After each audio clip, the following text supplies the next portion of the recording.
আমি স্বপ্নেও দেখতাম যে দুপচাচিয়ার কোনো মানুষ যদি এই এলাকার দুপচাচিয়া এবং আদমদিঘি যেহেতু এলাকা আমাদের সংসদ সদস্য যদি দুপচাচিয়া হতেন তাহলে আমার মনে হয় দুপচাচিয়া এলাকাটা অন্তত উন্নত হতো।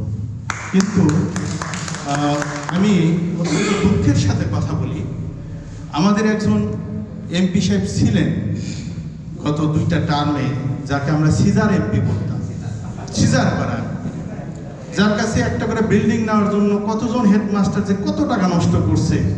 আমি কিন্তু একটু সংবাদপত্রের কাজ করি, তো একটু মনে কিছু নেন না, কথাগুলো আমার একটু বেফাস কথা।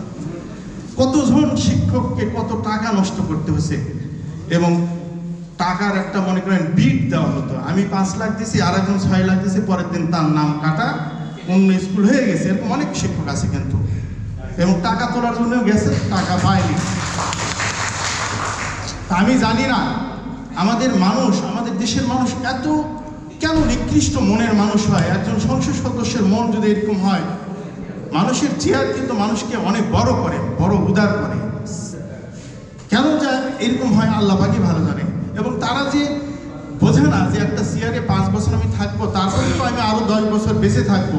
আমি কি আমার কীর্তি না বেঁচে থাকবো, না মানুষের এই পাপের কথা শুনে আমি বেঁচে থাকবো সারাটা জীবন। তো সেই অবস্থা আমাদের এই দুপচাচিয়ার হয়েছে।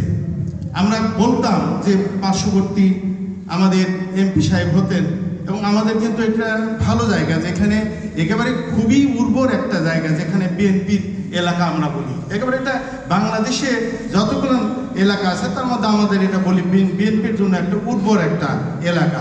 সেখানেও ওই আমাদের খোকা ভাইয়ের সাথে আমার সম্পর্ক ভালো ছিল, আমিও তার সাথে বহুদিন মিশছি, অনেক ভদ্র মানুষ ছিলেন।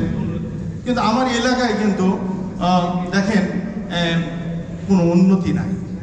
আপনি পাশাপাশি দেখেন, আপনি আদমদিঘি ঘোরেন, অনেক উন্নয়নের ছোঁয়া পাবেন, কিন্তু আমার দুপচাচিয়াতে কোনো উন্নতি নাই। দুপচাচিয়ার যে উন্নয়ন হয়েছে, আপনি যদি এই উন্নয়নের হিসাবটা করি, তাহলে ব্যক্তির দ্বারা কিন্তু এই উন্নয়ন হয়েছে, ব্যক্তির দ্বারা, কোনো মানুষের দ্বারা নয়, কোনো একটা রাষ্ট্রীয়ভাবে কোনো নয়। রাষ্ট্রযন্ত্র দুপচাচিয়ার জন্য কিছু করেনি, আমার মনে হয় না। এটা প্রয়োজনে করছে।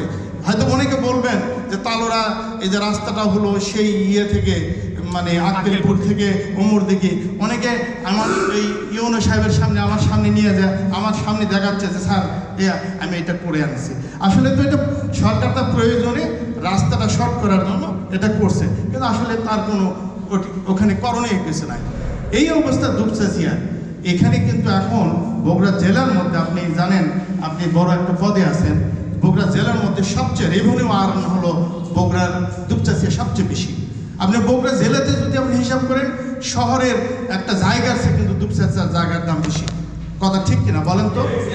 এখানে এমন একটা কেন্দ্রবিন্দু দুপচাচিয়া, যেখানে আক্কেলপুর থেকে মানুষ আসে, এখান থেকে আপনি খেতলার থেকে মানুষ আসে, এখানে লাস্ট বর্ডার আপনার নন্দীগ্রাম থেকে মানুষ আসে, এখানে নওগাঁ থেকে মানুষ আসে, এখানে যে মার্কেট আছে, ঈদের মার্কেটে আপনি ঢুকতে পারবেন না। এই যে দুপচাচিয়ার অবস্থান, দুপচাচিয়ার এত উন্নতি, এগুলো কিন্তু আমাদের ব্যক্তি যারা আমরা আমাদের এই রক্তের পয়সা দিয়ে কিন্তু এগুলো উন্নতি। আমার মনে হয় রাষ্ট্রীয়ভাবে কোনো উন্নতি হয়নি। এখানে কি হয়, শেষে যে 2-10 টাকা পায় সেটা দিয়ে এখানে উন্নতি হয়। শিক্ষা প্রতিষ্ঠানের অবস্থা তো আরও খারাপ। আপনি যে স্বপ্ন দেখছেন, আমার তো মনে হয় আল্লাহ আপনার স্বপ্নটা পূরণ করুক, আপনি এমপি হন। আপনার কাছে আমি কি পাবো জানি না, আমার আপনি ক্ষতি করেন না, আপনি উপকার করেন। আমার উপকার করেন না, আমার ক্ষতিও করেন না, তারপরে কিন্তু আমরা ভালো থাকবো।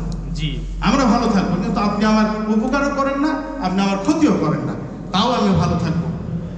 আপনি জানেন এখনকার দেশের যে অবস্থা, রাজনৈতিক অবস্থা, আমি এই 53 বছরের রাজনীতির ইতিহাসের কথা যদি বলি, তাহলে যে দেশে এমপিদেরকে কোটি টাকা দিয়ে টিকিট কিনতে হয়, সে দেশে আপনি কতদূর আগাতে পারবেন আল্লাহ পাকি ভালো জানে।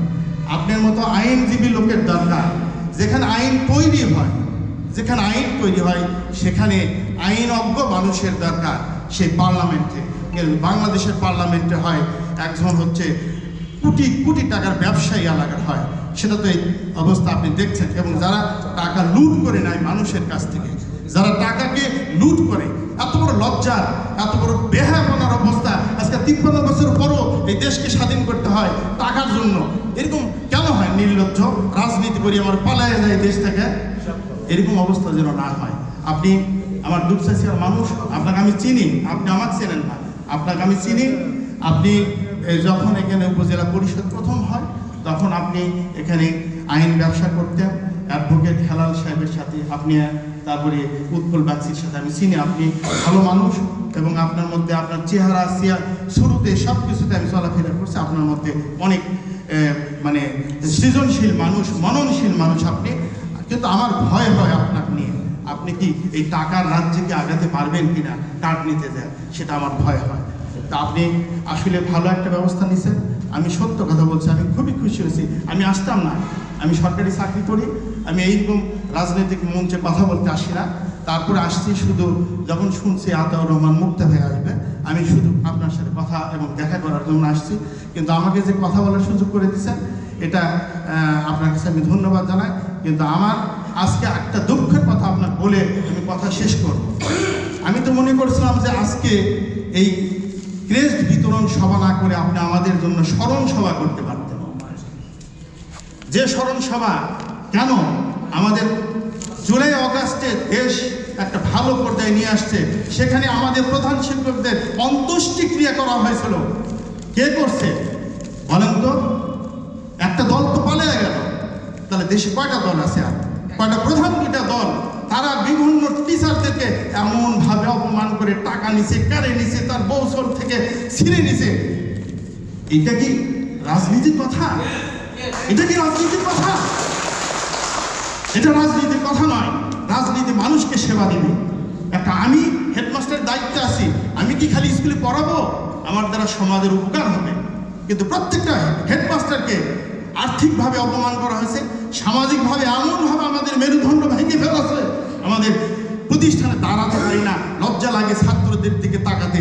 এই ছাত্রে আমার কাছ থেকে লক্ষ লক্ষ টাকা এখান থেকে রাজনৈতিক নেতারা লুফে নিছে আমাদের ছাত্রর হাত দিয়ে। এটা কিন্তু আমরা কখনোই চাইনি। কে নিছে? একটা দল তো পালিয়ে গেছে। আর কয়টা দল আছে? আপনারা প্রধান দুইটা দল কি করলেন আপনারা? এখনো একটা স্কুল নাম বলবো, আজকে তালুস স্কুল, আজকে তালুস স্কুলে হেডমাস্টার পালায় আছে। ওইখানে কে করতেছে আপনি জানেন না? এই একটা বাহিনী, আপনাদেরই হচ্ছে লালন লালিত বাহিনী, আপনাদের পরিচয়টা, আপনাদের রাজনীতির কথা বলে আমরা হচ্ছে এই রাজনীতির দল, আমরা অমুক। ওসিকে আমি যখন কথা বলি, ওসি বলে হেড স্যার ও তো হচ্ছে অমুক রাজনীতি, এখন তারা তো দেশ চালাচ্ছে, কিভাবে এদেরকে আমরা ইয়ে করবো?